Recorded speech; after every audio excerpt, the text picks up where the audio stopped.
Hey, Alpaca Pals. As you know, we are on break right now. We're keeping super busy getting season 4 of the show ready to launch on October 6th. But in the meantime, we wanted to surprise you with another bonus episode. So I hope you enjoy this episode with Amanda Kendle, and we hope you're excited for season 4 of the show to launch.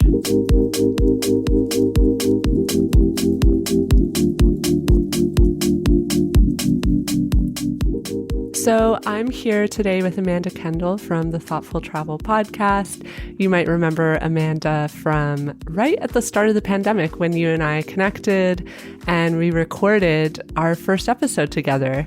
And that was like over a year ago now. Yeah, it must have been. Gosh, and so much has happened since then. We know so much more. I know. So, and that's actually what we're going to talk about a bit today, because Amanda and I were emailing recently. And we were just sort of chatting about her experience in Australia throughout the pandemic and how she's feeling about travel. And I was talking about Katie and I's experience here in Canada. And we thought it'd be fun to connect and talk about that together, just to like get a sense of how the world has changed, how it's looking in other parts of the world compared to some others. But before we get started, why don't you tell us about your podcast? Well, I have now hit over 5 years of running the Thoughtful Travel podcast. And so it is kind of amazing that I still have so many topics that I still want to talk about. So it seems never ending. Yeah, it's been going really well. You know, I was really concerned at the beginning of the pandemic that running a travel podcast or continuing to run it was a crazy idea. I'm sure you've had the same thought. But it's been a really wonderful thing to continue and to have people reminiscing about their past travels and, you know, starting to think about how we'll travel differently in the future. So things are going really well. We had the same like moment of crisis when we really debated whether like it was worth our time anymore, whether people would want to be like hearing about travel, but it's gone pretty well for us too. And it's been kind of nice to like take a step back and use the podcast to like think through some ideas about travel, like while I'm not actually traveling. I think sometimes when I'm traveling a lot, like these ideas get kind of like pushed to the wayside. So it's been a nice like kind of break. Yeah, I totally agree. In many ways, the pandemic has helped us to slow down. And even though I didn't want to slow down my travel in any way, it, you know, at least during that pause, I've been able to, really kind of think back and be grateful that I have no regrets. I don't have trips I wished I'd taken. You know, I took every opportunity I could. Yeah, I'm looking forward to someday in the future traveling again. That's for sure. Yeah, I have to ask you because this is something that Lucas and I have been debating a lot lately. The first or the last big trip that we did, like before the pandemic started, was our 9-month trip around Asia. And we've been talking about whether like that will ever be a possibility again. We think it will, like to travel that way, like will be a possibility again someday, but we're wondering like when, because it doesn't feel right now like it would be even logistically possible to just like we did last time, fly into Vietnam and backpack for a few weeks and then decide, let's fly here. Because now it's just so much more complicated and there's so much more to think about when you're making your travel decisions. And so I'm curious your thoughts on that. Like, do you think there's going to be a future where people can travel so freely like that again? Look, I really hope so, but I agree with you. It's certainly not soon. I've seen a lot of my friends who are based in Europe just trying to take relatively short trips around Europe, and the logistics involved in making sure they have appropriate tests and stuff before and after and during, and booking things, even, with here within Australia, being prepared that things will, get locked down again overnight, or while people are in the air, a city gets locked down and they get forced to turn around. And I think across Southeast Asia, it's going to take even longer before things are really stable. And it might be possible that you can travel, but will you want to in certain ways? Will it be safe enough for you? So, I think eventually, yes, but definitely not in the near future to be able to just, the good old days where you could just like not have a plan. Yeah, such a wonderful way to travel. But I think it's a while before we can reliably, safely do that for sure. Yeah, it breaks my heart though, because Oh, me too. that is my favorite way to travel.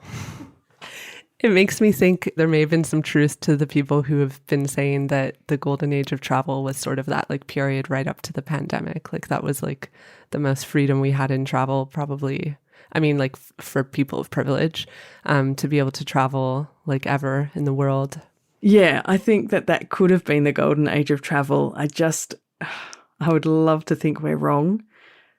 But even if I think about how it's changed since when I was like in my early 20s and traveling, and I feel a little bit like it makes me sound kind of old, but I feel like that was a bit of the golden age because it was pre-smartphone and stuff. And you couldn't book, you couldn't do anything. You just turned up and you had a guidebook and you just fumbled your way around everywhere. And there was something really magical about doing that. Okay, I know I'm younger than you, but I did actually get to experience that a few times. I'm glad for you. I had a smartphone. I'm a 90s baby, so I got to.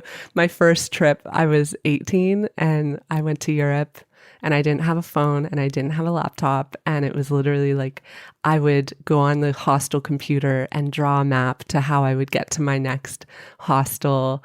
And I would have this hand-drawn map and be like wandering around a European city. And I'd email my parents like once every 2 or 3 weeks and tell them I was alive. Yeah, exactly. It was really amazing. I wish we could go back to that. The freedom of that. Like I could never imagine in the future allowing my son, or not allowing, but even, I would have this expectation of my son once he's that age that he would be in touch really frequently because it's so easy. And also when you don't have a smartphone and stuff, you just end up talking to heaps more people. You're wandering around with your map and your map's actually drawn really badly. And so you have to ask people and, you just get into, these conversations with local people, or you have to ask for advice of where should I stay or where should I eat because you don't have the info. And I loved that golden age. Yeah. I still have a notebook somewhere with all these maps that I drew. And it's funny because if you flip through it, you can see me getting progressively lazier with like the directions. Like it gets to a point where I'm just drawing lines and I'm like, oh, I'll just count the roads from the train station. No names on roads or anything. Yeah. I was like somewhere in Spain and I was lost for like 4 hours, like could not find the hostel because this map I'd drawn was just like, it was just lines. It was completely useless. That's hilarious. I thought you were going to say you got progressively better during the trip. But no, you lazier. would think so. I just cared less and less. Well, also you probably lost the fear of getting lost as well because you've learned that it always works out somehow. So yeah, but I wanted to ask how life has been in Australia throughout this pandemic because I know it's been pretty different from our experience here in Ontario. Yeah, I think in Australia it's been different to pretty much the rest of the world, except perhaps from New Zealand. So we locked down and locked our borders very early in the pandemic. And of course, we have this advantage of being very distant and an island. And so we can do that. And we were lucky in the the early stages. We had very few COVID cases come in. And then since then, we've had our international borders essentially completely closed. So it's very hard to leave Australia. It's even hard to come back if you've been living abroad. I still have friends living abroad who've not been able to get back to Australia in, like over a year of trying. So it's not great. But because of that, for most of the pandemic, we had kind of the luxury of normal life. We just couldn't leave Australia. We had state borders closed from time to time. Like I did try and visit my friend in Sydney at Christmas time. And of course, just before a week or two before we were going to leave, cases started over there and our state border closed again. And so I couldn't go. So I actually haven't even been on a plane since January 2020. Unfortunately, this good situation has led to a bit of complacency. And also, I don't know, it's a bit hard to be sure exactly what happened, but our government seems to have not been too good on procuring vaccinations. As a result, the rollout of vaccinations here has been really, really slow. Now we have in New South Wales, so one of the largest, most populous state of Australia, where Sydney is, we have quite a bad COVID situation, especially by Australian standards. I think there's about 4,000 cases in Sydney now. They've been in quite a serious lockdown for about 6 weeks with no sign of that improving. Almost hard to keep track because various states and cities keep going in and out of lockdown quite quickly. So Melbourne's in lockdown again, parts parts of Queensland. All our borders, like we can't, from Western Australia, we can travel nearly nowhere again. And our vaccinations rate's really low. So I looked it up just so I could tell you, and it's like 17% at the moment. Whoa. So for a long time, there's this table in our national paper, one of the national papers, where it compares where we're ranked compared to all the OECD countries. And for months, we've been 38 out of 38, like the lowest ranking in terms of vaccination rates, which is really, really embarrassing. We have crept up to 35th out of 38. So I know there's it's progress awful. being made. So we used to be Australia, the lucky country, but we're not so lucky right now. So yeah. That's how it's been playing out in Australia. It's so interesting because like our experience has been so different in that our lockdowns were not done very well, basically the entire pandemic. Basically, we just ended up in a state of constant lockdown. Last summer, there was a bit of reprieve, like they got it under control in the spring of 2020 in Ontario. And so throughout the summer, you could dine on a patio, you could see friends outside, but it was very much like you do not see anyone inside. And then as soon as the cold weather hit, things like immediately went downhill again. And Ontario basically was in lockdown from, I think it was, Katie, September till, when did it lift? Honestly, I don't even know anymore. It's all a fever dream. It lifted in like May or something. Wow. But That's Amanda, so it was long. literally like 8 or 9 months of in our house, just not seeing anyone. It just never stopped. Yeah. And so I think what happened is the government realized that they could not keep people in Ontario living this way for so long. And so at the start, the vaccine rollout was really bad, but they like ramped it up really, really fast. And so we went from having like no one vaccinated to now over 70% of, I know Ontarians, but I'm not sure about Canada, are vaccinated. And that happened like probably in 3 to 4 months, which we're super grateful for. And so that's like been a big change in our lives. Like now that we're vaccinated, we're dining outside. You can dine inside. Katie and I are both kind of nervous about that, so we don't do it.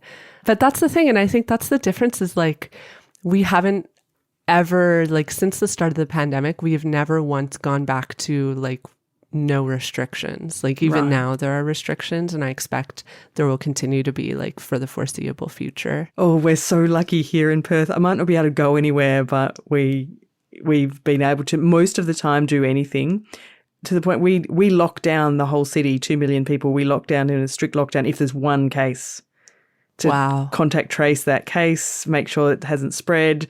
And then, it might be a week of lockdown, and then we lift and have, a normal life again. So it's been that full on, that just for one case we will do that. Yeah. Like I've seen some people criticize that approach, but I actually think it's better because it saves you from being in lockdown all the time. I would much rather do a snap lockdown for one case than spend 8 months in lockdown. Yeah, exactly. Well, of course, here in Australia recently, the New South Wales government tried to not lock down quickly.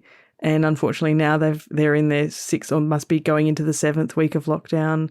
So it seems like when the case numbers are as low as they've been within Australia, that a quick, short, sharp lockdown actually has done the trick. Yeah. And I think the other difference is I don't know that our lockdowns are as strict as the Australian ones have been, because I think like the strictest state of lockdown we were ever in was that you were permitted to go grocery shopping, and there were a couple other like considered essential shopping you could do. Basically everything was closed except for grocery stores. Yeah. And like literally if you went to Walmart, you weren't even allowed to buy things that weren't groceries. Yeah, they would like rope off sections of the store. Take it out of your This was cart. very controversial They in took Ontario. It out of your cart. People were upset. And like you weren't meant to go to anyone's house. Yeah, we weren't allowed to go to anyone's house. It was stay home. You're allowed out once a day to go essential shopping, to exercise for 1 hour max with people you live with. And that was it. Would anyone actually check on that? Like if, say you went for a walk for an hour and 20 minutes, Would someone? I mean, Okay. probably nobody would realize, but certainly in my area, people seem just really compliant. And also because we had several, maybe 4 or 5 lockdowns, but all short, like a maximum of a week or so. So you can do that, for a week you can do that. I mean, I'm sure not everybody's perfect, but on the whole, compliance is pretty high. So right now, Ontario's seeing around 200 cases per day getting reported, which is really good for our province, which doesn't sound that great, like saying it out loud, but for us, that's really good because at the height of the pandemic, like earlier this year, we were seeing around 4,000 a day. That was when we were in our strictest state of lockdown. What have the case numbers been like for you in Perth? Oh, like literally 0, 0, 0, 0. So, I mean, we just don't have any.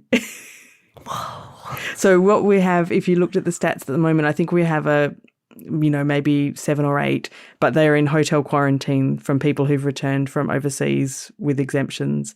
So whenever we get any community cases, usually they've come from like a breach of hotel quarantine somehow. So, but yeah, no, usually 0. And so we're absolutely all just up in arms at the Sydney cases, and they today had 280 or 290 cases.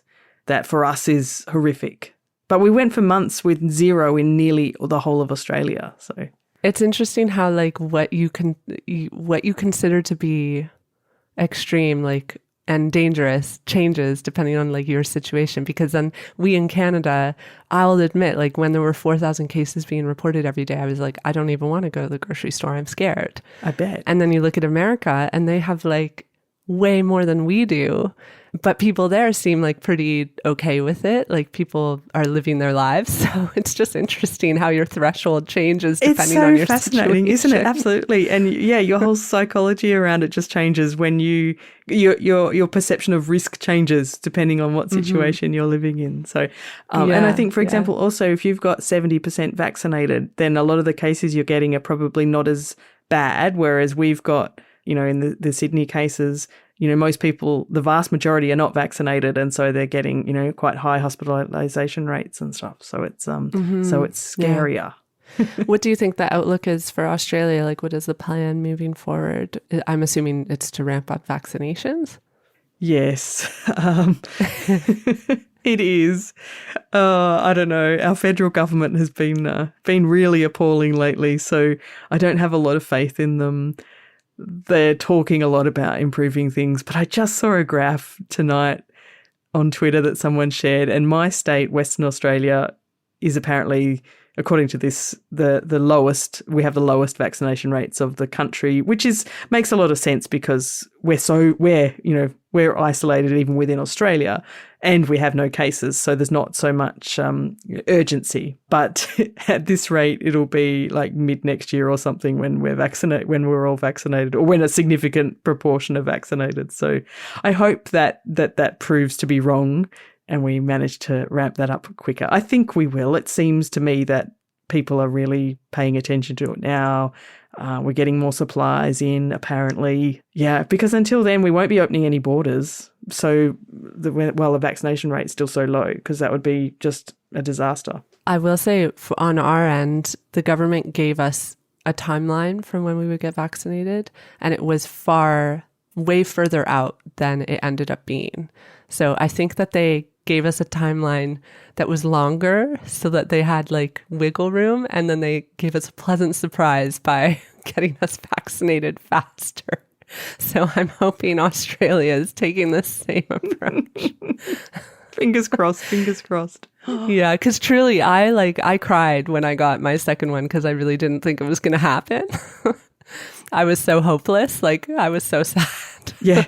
I had my second one just last week, and I felt exactly the same. And because not long before that, there was all this talk about that Sydney would take our vaccines, our Pfizer vaccines, and take them to Sydney where it's needed more. And so I was really worried that my second dose would get cancelled before I got to it, and that kind of stuff. So I was really, really pleased when I got to have it. Yeah. I don't know how they roll them out there, but here, like for a long time, they were just doing clinics, like pop-up clinics, and you would literally, like, I would follow accounts on Twitter to find out where the clinics were. Wow. So when we got our second one, I was working at home and I would always have Twitter open because I was like, I'm just going to keep an eye all day, see if a clinic pops up. And a clinic popped up that Lucas and I were eligible for. And I literally screamed like, there's a pop up. We have to go. We have to go. And we're messaging our managers and they're like, go, go, go. And we're like, where's the car? And Luke's mom has the car. So we're calling her and we were literally like running through the neighborhood because she was at someone's house to get the car and racing across the city. And we got to the pop-up and they had 3 left and we got 2 of those. Oh, no way. I had no idea that kind of thing was going experience. on. Wow, that is stressful. That's Canada. Oh my gosh. Yeah. Oh, wow. No, well, we had like mass vaccination hubs. Mine's in my local shopping centre. I booked in online and I rolled up and it was easy. So yeah, wow. Yeah. You can do that, but we would have had to wait longer. This was a way for us to get it faster, which is why we did it that way. Wow. But, yeah. That is stressful. It honestly felt like we were joking that this is the Hunger Games. Like, we just have to get through the games and, like, get to the end. And once we have our second dose, like, we've won. So we felt so accomplished once we had our second dose. I can understand.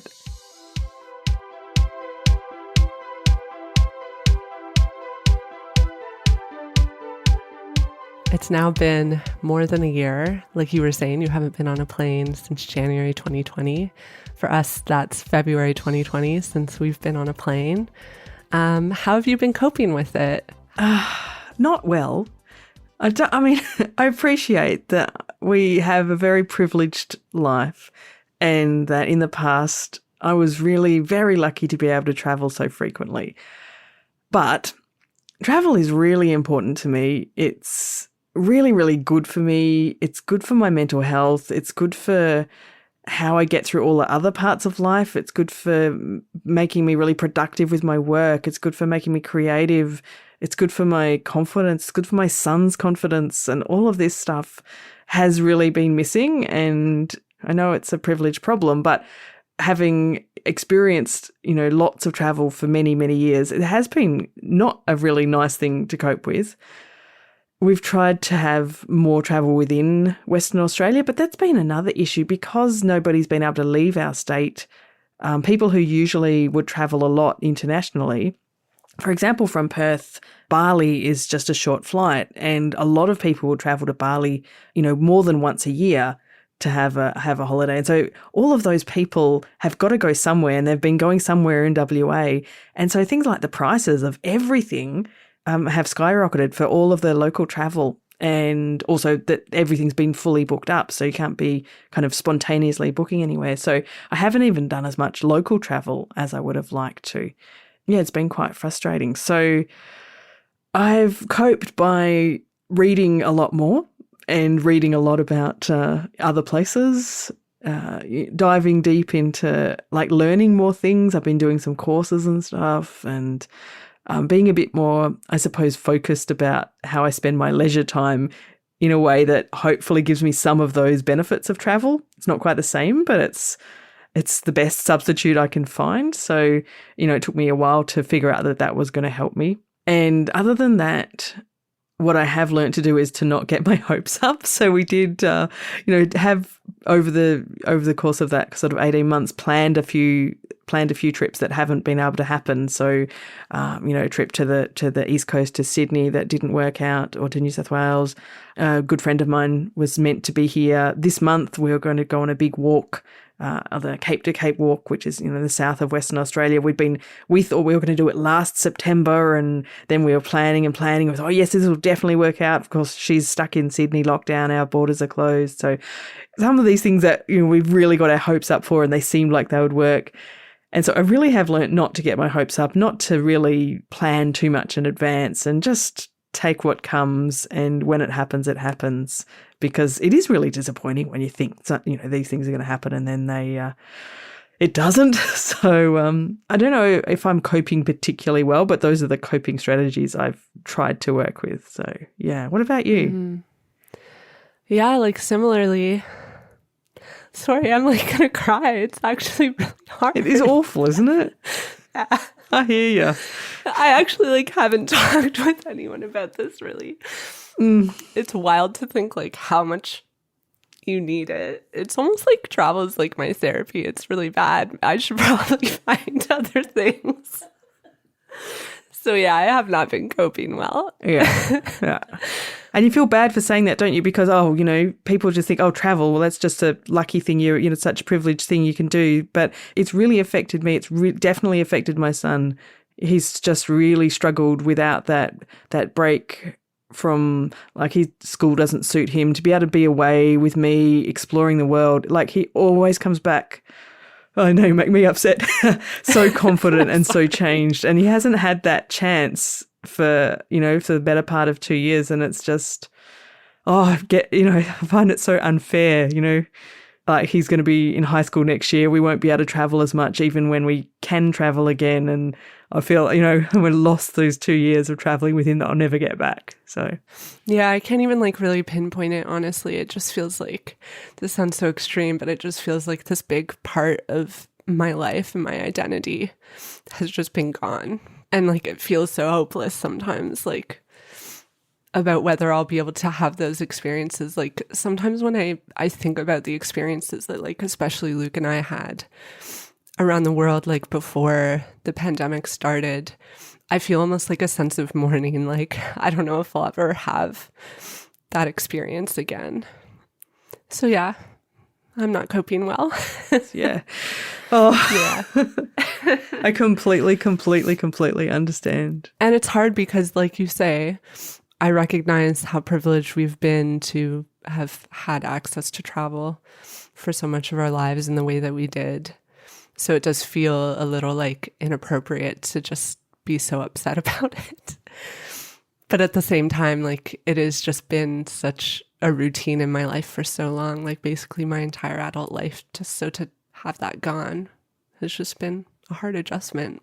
Yeah. And the uncertainty of not knowing when or how it will come back, that doesn't make it any easier. Yeah. So coping, I don't know. I've just been blogging a lot and making this podcast and therapy, and really that's it. And trying to do local travel. And this is terrible to say. I love Ontario. It's been amazing spending time exploring my own province. But I just miss the feeling of stepping out of an airport in a new place and smelling the air and just feeling that excitement, that thrill of this is a new place that I don't know. So yeah, I just miss that experience of being somewhere that's just completely different. Yeah, absolutely. I feel even to travel within Australia, it's an amazing country with so many beautiful places and lots of different cultural experiences and Indigenous cultural experiences. And so things that are different, but it's just not the same as leaving and going somewhere that is foreign, where you don't speak the language and you don't know the food and you have to navigate all that, and it's all so different. And that's a good thing. It makes that experience completely different to traveling within your own country. And that's something I really, really miss.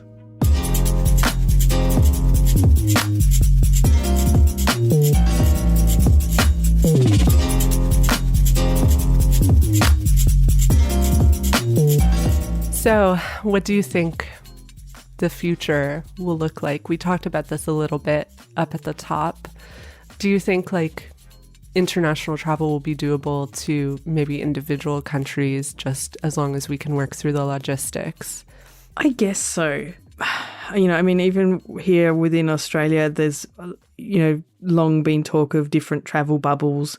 We did open up for a while to New Zealand opened up to us for a while so people could travel to New Zealand. They keep closing it because we keep having cases. But, been talk of travel bubbles to places like Singapore as well. So I guess that will probably be more of the first steps from here. It's like the goalposts keep changing because there were so many plans in place around, in different parts of the world, like the Phuket sandbox and stuff like that in Thailand.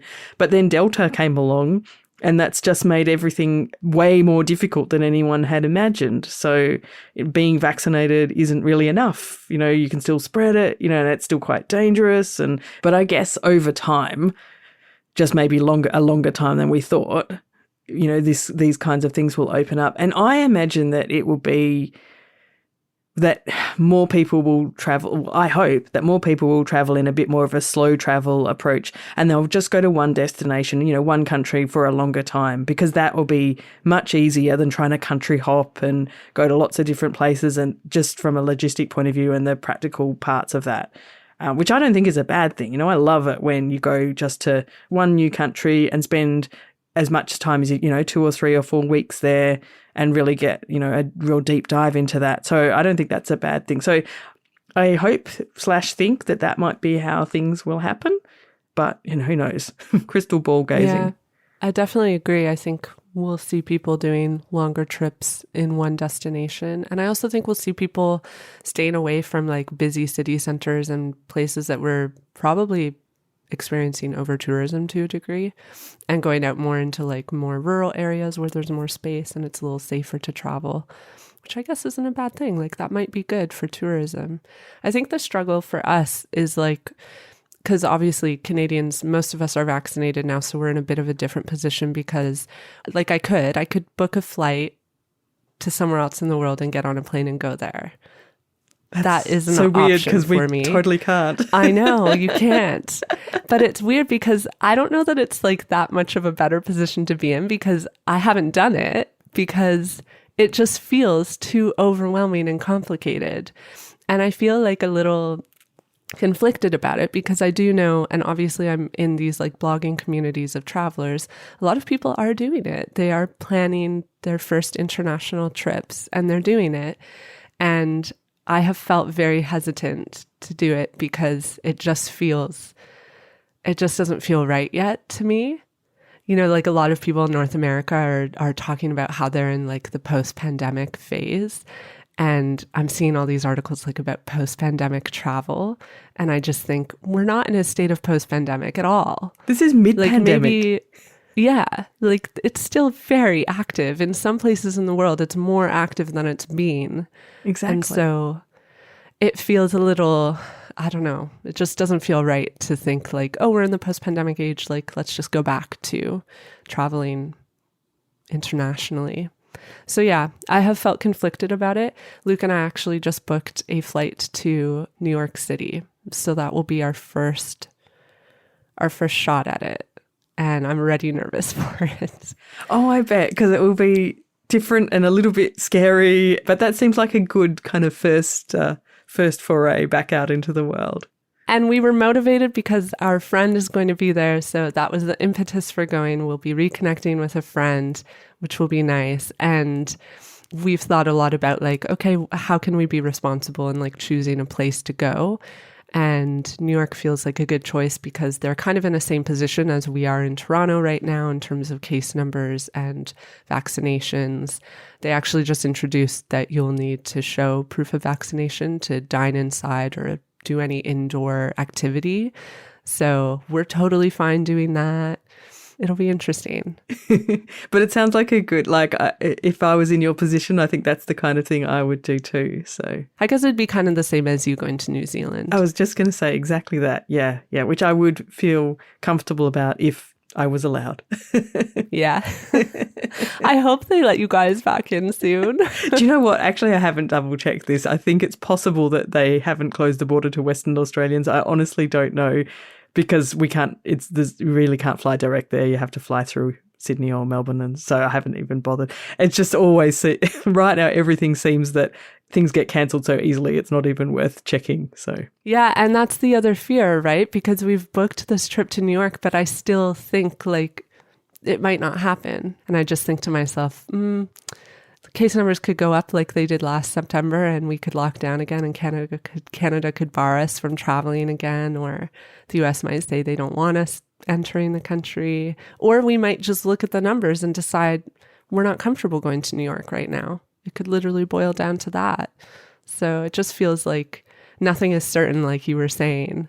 It's a shame, isn't it? You can't really anticipate it the way we used to. You can't just sort of have that pure excitement and, in the lead up to travel, which is sometimes almost as much fun as actually going. And, You've just got to have this, in the back of your mind, probably won't happen. Maybe won't happen. I don't know what will happen. Yeah, it's really hard. And we're also not like planning anything in New York because we don't know what we'll be able to do, because by then it could be completely different. There may be restrictions about certain things. So who knows? I was going to say this was actually the first time in my life. This is a big adulting moment, I realize, but I used to never book like cancellation insurance or anything on flights. I would just be like, oh, I can for sure take this flight. Like, it's not going to be a problem.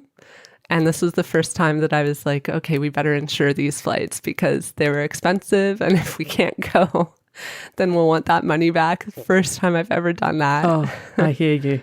I've never read all the cancellation policies on things before, but now even if I'm just booking like for a local holiday here, I'm always checking, or I think every trip we've taken in WA, I have emailed them specifically to ask what their cancellation policy is, because, we've had these snap lockdowns and, I don't want to lose all that money that, it's not even that much money, but still for me, it's money that I don't really want to lose if I don't have to. And I never used to care about that kind of stuff. Yeah, so beyond sort of the practicalities of travel, but how do you think travel will change, or do you think travel will change from a sustainable or responsible perspective? Do you think like the average traveler is thinking more in those terms than perhaps they did before? Look, I hope so, and I want to think so.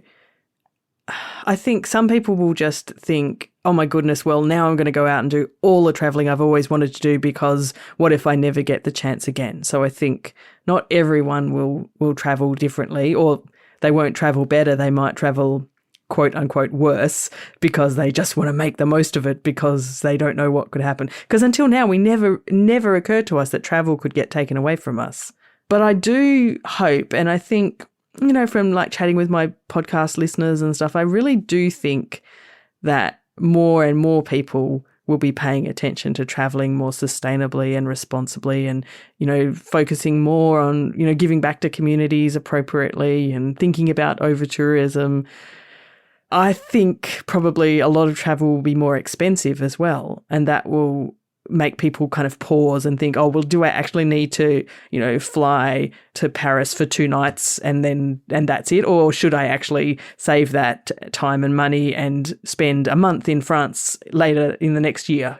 That kind of thing. I think the travel had got almost too cheap and too flexible in a lot of situations, which was, really fun, but not really good for sustainability. So that might kind of play into that as well, I hope. I don't know. It's really, like, as I see things opening up in the Northern Hemisphere and I see people traveling, I haven't seen as much kind of thoughtfulness as I would like to see. But it also is hard to tell right now because the possibilities are sort of limited and things are changing all the time. So I guess it's too early to really say. But I hope that at least a proportion of travellers have kind of learnt from this time that, I want to travel more sustainably and more responsibly. So fingers crossed. I don't know. What do you think? Yeah, I'd say I'm pretty aligned with you. What you were describing about people like sort of coming back to travel with a vengeance, like I need to make up for this lost time. I've seen the term thrown around, revenge travel. And Katie and I were talking about that. And like, it's just this idea that you have this like urge to travel like a lot after lockdown. But I think it very quickly goes into this sort of negative territory where it's like, okay, but what are we doing? Like, what are we sacrificing to make that a possibility? Like revenge travel can very quickly become toxic, I think, because you're reverting back to the old ways of just like traveling with a very self-centered perspective that's all about just like getting you those experiences that you've missed out on. Yeah, like I do think on an individual level, maybe more people are thinking about returning to travel with more commitment to responsibility and sustainability. I think some people might be kind of pushed into it just because it's the world now. And I think like I'm noticing like within travel and tourism, more sort of small businesses are talking actively about it. And I think that signals a more like collective shift. Especially amongst like small businesses and actual individual travelers. I worry more about corporate entities like airlines and hotel chains. They just want to make back the money that they've lost they just over want the their last dollars. 2 years. Yeah. Yeah. Exactly. And so I don't know that we'll see the kind of corporate commitment that we would really need for big change. I would hope we would see it, but I'm a skeptic on I'm that skeptical end. about that too, unfortunately. Yeah. I have seen quite a few tourism boards who seem to be really thinking hard about building back better. Like I was speaking with a few people in New Zealand about some of the, I think there's 3 or 4 kind of tourism regions there who have really focused on kind of upskilling everyone in terms of regenerative travel, with some really kind of big campaigns and big training budgets and stuff. And that kind of stuff really does make me kind of optimistic for the future. So who knows? But I hope that things improve. It's a real battle between the bottom line of the dollars and the bottom line of, like human survival. So Yeah. which wins? And that's the other thing I've been thinking about, like on the human survival front, like tourism for many countries is an economic need. And many of those countries have missed out on that for the last 2 years. And so I could also see, in some regions of the world, them just, and it's really scary too, like some countries or regions opening up, not because they're ready to, but because they literally need the tourism. Like in this corner of the world, Mexico has been sort of the example of that, where they basically never lock down. They continue to let tourists in. And it's really because they need the tourism. And as a result, you're sacrificing the safety and the health of people.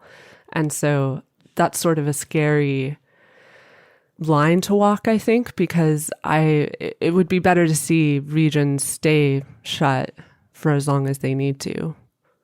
It kind of like uncovers the inequity when it boils down to it around the world. It really does, doesn't it? It really highlights that I know I saw a lot of that in some of the African countries that brought back tourists very early, and then you would hear really sad stories about the tourists bringing COVID into regions that hadn't had any, and I was thinking, it is only all about the dollars then, and wouldn't it have been better if we'd been able to support those countries to stay COVID free and, given them some more financial support to get through that, rather than taking our first world COVID there and spreading it. And yeah, those kind of situations really made me sad to see. So yeah. Well, I don't know. Like you say, I think it might be too early to know too, because most people aren't traveling yet. And so it's hard to say. I think you're right. I think it will take at least another couple of years to see the real results of how travel has changed, because we have to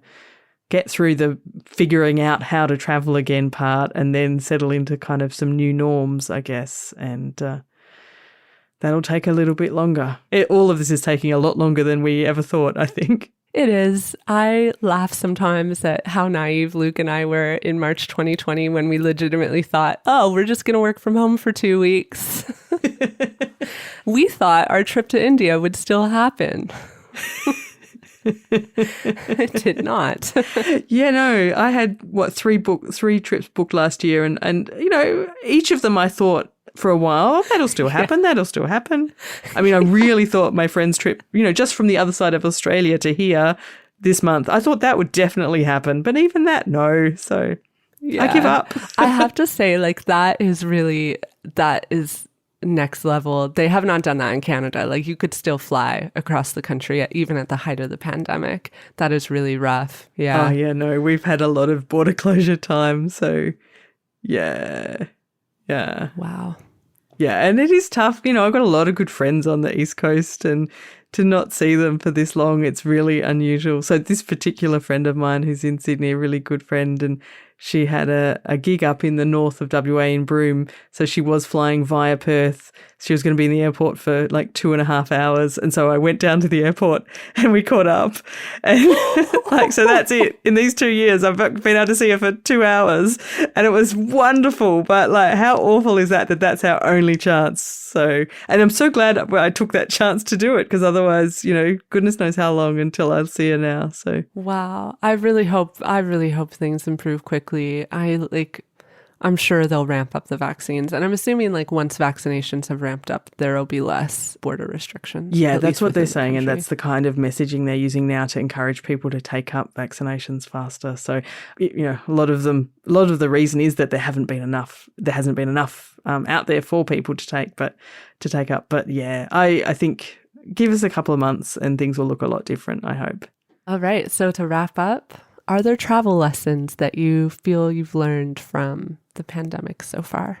I feel like I've spent my life learning lessons from travel, and now I've learnt the lessons from not traveling. And it's really just kind of what we talked about a bit earlier, that travel is so important and travel teaches all of us so much, and we really, really need to do it. So, but it's given me the pause to think, okay, I used to really focus on how travel was life-changing for lots of, for all of us individually. But it's not just that. It's about how people who have had their lives changed can then help others. And I think that's an important way of frame or, kind of reframe for me to think about it. Yeah. And I guess the only other thing is what I have learnt from pandemic times is the importance of people, not just in my local area, but perhaps even more so in other parts of Australia and other parts of the world. Like last year, when Australia was in like serious lockdown for, those few months, I spent a lot of Friday nights on Zoom drinks with my fellow travel writers from around Australia, and being able to connect more deeply with those people in a way that, funnily enough, was a little bit more deep than when we would normally catch up in person around, at conferences and stuff. That was quite telling, I thought. And so I feel like the pandemic has helped me see who are my really good friends and the ones I really, really want to be able to spend more time with wherever they are in the world and however I spend time with them. And I think that's been, quite a valuable lesson about these times. Ironically, the times when I couldn't spend time with my friends is the time I've realized, how close we are and who I really want to hang out with. I have definitely found that as well. It's interesting how my social circle kind of dwindled down into the core people. And some of the people that ended up in the core group of people that I actively am communicating with are people that like I probably wouldn't have expected. I feel that my personal relationships with people have definitely strengthened throughout this. Like on a personal level, I've definitely learned from the pandemic that my travel bug is not just a travel bug. I think my whole life, people have always been like, oh, after your 20s, like you'll start to ramp down, like you won't care to travel so much. You'll have other priorities. Oh, you're going to want to have a kid. People just say this to me all the time. And I've just really realized like, no, I think I will always be this way. I really do. I don't think it's going to go away. It's not just a bug. Away. It's just me. Yeah. I had the kid. It didn't make the travel bug go away. Yeah. In fact, it made it worse because it makes me want to give him all of those same experiences too. So yeah. No, it does. I don't think in people like us, I don't think it ever goes away. Yeah. So yeah, it's definitely reinforced that. Yeah. And it's just like really for me pointed out inequity, like not just around the world, but also in my own community. I think the pandemic has really reinforced that. I've been so privileged to be amongst people who have like largely been untouched by the pandemic. Like a lot of people have experienced economic hardship in Canada because of it. But most people I know have been pretty sheltered and we've all been able to work from home. And I mean, it's terrible to say, but you don't really notice that until you're faced with a crisis like this. Yeah, I've spent a lot of the pandemic thinking about that, just thinking about the inequity in my own communities. And then with the vaccine rollout, just thinking about it on a global scale, like from the very start of the vaccine rollout, I remember thinking like, yeah, like all of the quote unquote first world countries, we're all buying them up. But what does this mean for everyone else? This pandemic isn't over until like everyone is vaccinated. And yeah, I spent a lot of time thinking about that and thinking about why that isn't more of a concern or discussion amongst especially governments, because like it's also like it's not just an ethics thing, like it's an incentive for the globe, because until we vaccinate everyone, we will have more deltas showing up. Yeah. Yeah, it's surprising to me too. Like, as a quick example, here in Western Australia, one of the biggest threats of getting COVID back into our community has actually been from ships, trade ships, and they often stop in Indonesia on the way. And between Indonesia and here, they've often now ended up having crew members who have developed COVID. And then they get down to us and they're very ill and they need to go to hospital. And then obviously that's the risk of having COVID in our community from there. And so absolutely, like, why isn't our government paying much more attention to helping Indonesians get vaccinated so that that doesn't happen? You know, even if you want to be selfish and economic about it, it seems like, you know, there's still a incentive. Very good reason to do it. So, I mean, exactly. in Australia's case, we haven't even managed to do it very well for ourselves. So perhaps that's the answer to my question. But still, it seems... I mean, I think ethically we should be helping everyone, but even if you go beyond ethics, like you say, like I still don't understand. You know, if we ran the world, I mean, imagine how much better it would be. Yeah. And aside from that, I think, like I was saying earlier, this sort of break from travel has meant I have a lot more time to think about how I've traveled in the past and how I want to travel in the future. I say this all the time on the show. I am like on a journey of learning making this show. Like, I'm by no means like a perfect responsible traveler. Like, the show is literally me trying to figure out how to be more responsible. Every episode is a lesson for me as well, and I'm learning. And so making the show, like in the pandemic, and also writing on my own blog and just taking a lot of time to think about my past travels has been a really good sort of exercise for thinking about the future. And that's kind of good. Because, you know, like I used to be so go, go, go. Like, I know you're the same. I would book a trip, come back, book the next trip. It was just like a constant cycle. And there wasn't a lot of time for reflection in there. And I do think that's an important aspect of trying to travel responsibly and thoughtfully. And so, yeah, being forced to break has not been nice, but I mean, that's one benefit.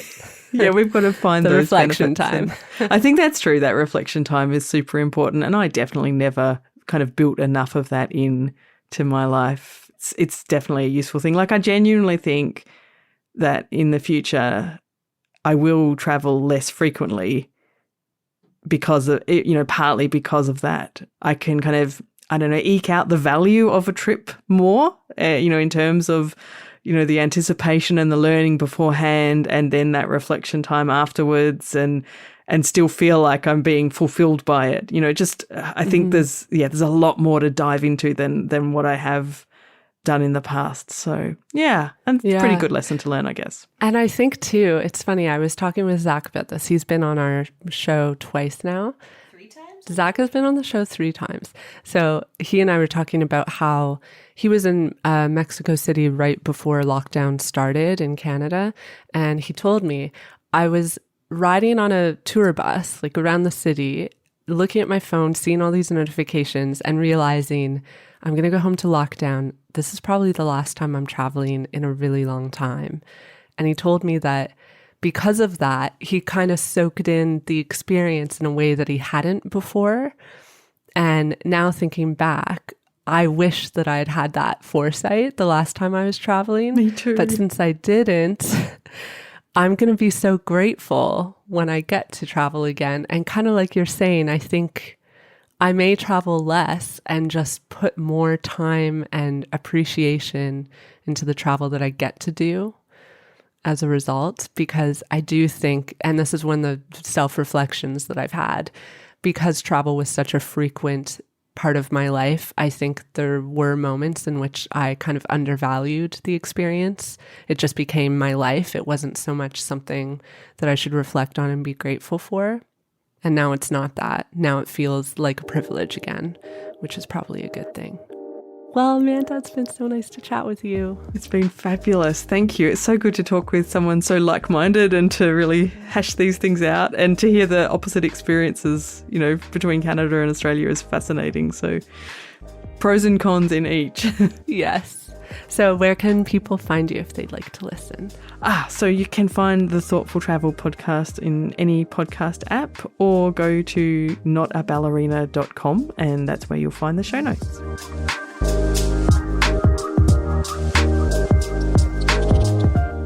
Alpaca My Bags is written and hosted by me, Erin Hines, and produced by Katie Lohr.